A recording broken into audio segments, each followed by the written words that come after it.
So ito guys balikan po natin yung mga lumang video ni then Vice Mayor Hani Lacuna nung pinagtatanggol niya yung pong inutang na pondo ng Maynila para mapatayo itong mga condominium. Kasi nakakalungkot po kasi na ngayon parang nag-iba yung ihip ng hangin. Okay? So papanood ko sa inyo yung lumang video na yon. Pero bago yan, gusto ko muna pong pasalamatan yung One Pacman Party List. Ayan, number 22.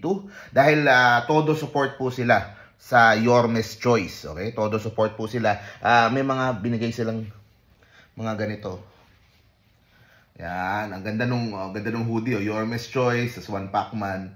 Sa mga vloggers po na iskon yan, talagang full support po sila and talagang di makakaila yung pong kanilang pagmamahal at buong suporta kay Yorme Isko. So yan, One Pacman Party List, champion sa sports, Congresswoman Milka Romero. So yan, hopefully by next week makasama natin, matanong natin siya kung ba't nila sinusuportahan si Yorme at kung ano yung mga plano nila sa sports and development para sa bansa. And of course, sa Manila na rin. Pero ito, panoorin natin si Mayora Hani kung ano yung kanyang sinabi dati. Kasi nung panahong yan, magkakampi sila ni Yorme Isko at si Yorme Isko ang tumulong sa kanya, help pave the way for her para po manalo bilang mayora. Kasi ang nangyari dahil nasa likod niya si Yorme, nagsiatrasan yung mga ibang dapat lalaban for mayor. O panoorin po natin ito. Ang lungsod ng Maynila po ay may net borrowing capacity. Ibig sabihin po, pwede po tayo umutang according sa Department of Finance ng hanggang 25 billion. Pero hindi po tayo umutang ng 25 billion. Okay, yun po yung malaking pagkakaiba na po. Pero pwede po tayo umutang kasi maganda po ngayon ng financial status ng City of Manila Pwede tayo umutang hanggang 25 billion pero hindi po tayo umutang ng 25 billion. Noong 2019 po, tayo po ay umutang ng 5 billion. Okay, saan po napunta ito? Sa pagpapatayo po ng Condominium 1, Condominium 2, Binondominium, Hospital ng Maynila, at ang rehabilitation po ng Manila Zoo. So, yun po yung 5 billion. That was 2019. Pagdating po ng 2020, pinahiram po ulit tayo ng 10 billion. Okay. Saan naman po napunta yung 10 billion? Yung 10 billion po napunta sa tatlong eskwelahan. Yung Albert Elementary School, Rosauro Almario, and the Manila Science High School. Yung pagpapagawa po ng tatlong eskwelahan. And 3 more pabahay projects. San Lazaro Residences, San Sebastian, and Pedro Hill. 10 billion po. So in total, 15 billion. Okay.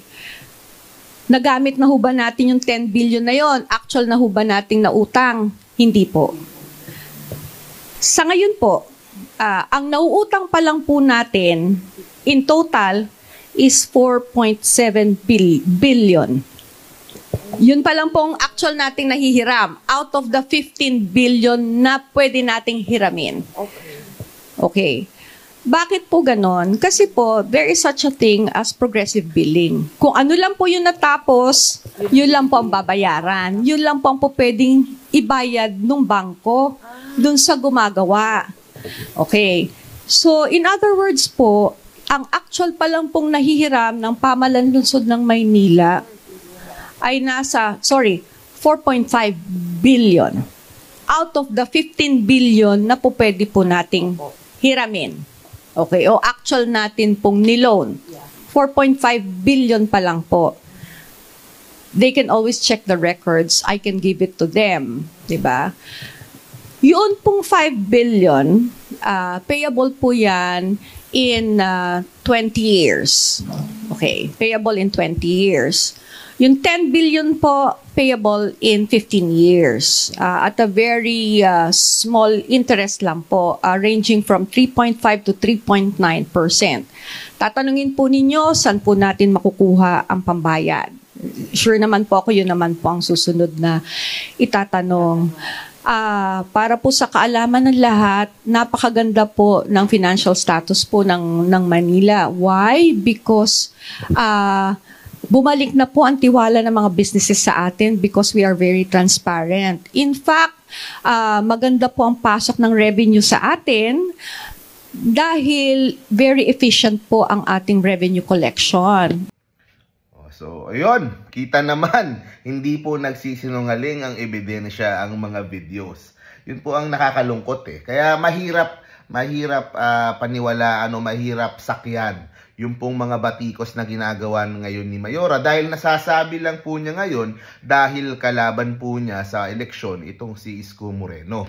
Pero nung panahon na yon na siya yung may kailangan kay Yorme, kasi kung maalala nyo, 2021, 2022, yan po yung kainitan ng kasikatan ni Yorme Isko. He was really at the peak nung kanyang kasikatan dahil patapos pa lang nun yung pandemic, tapos talagang ang ganda ng ginawa niya sa Maynila. In fairness kay Mayora Hani, sumuporta naman siya doon. Kumaga may role naman siya doon.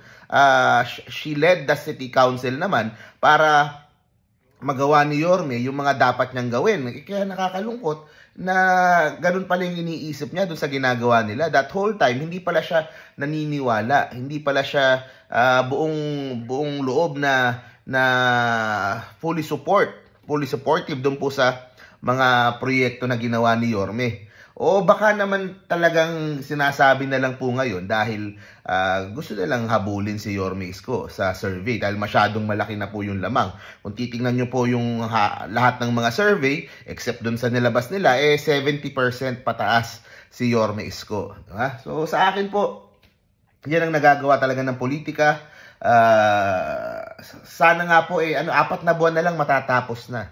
Okay? At finally matatapos na itong katoksikan at pag-aaway at batuhan ng kung ano-ano. So I'm really looking forward na matapos na ito para po magsimula ng mag-heal uli ang mga relasyon na of course na strain dahil dito.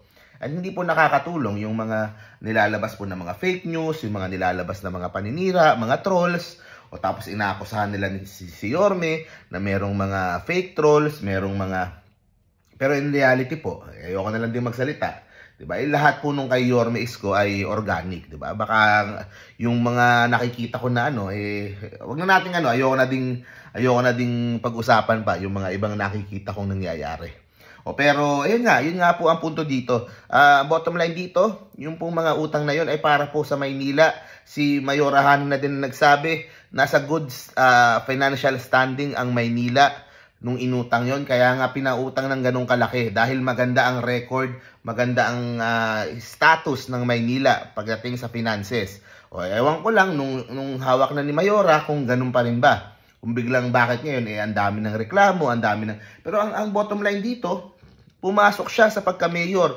Ginusto niya yung sa pagka-mayor. Alam niya yung pinapasok niya. Alam niya na syempre lahat ng mga pinagawang yun, kailangan bayaran, na that would fall under her term.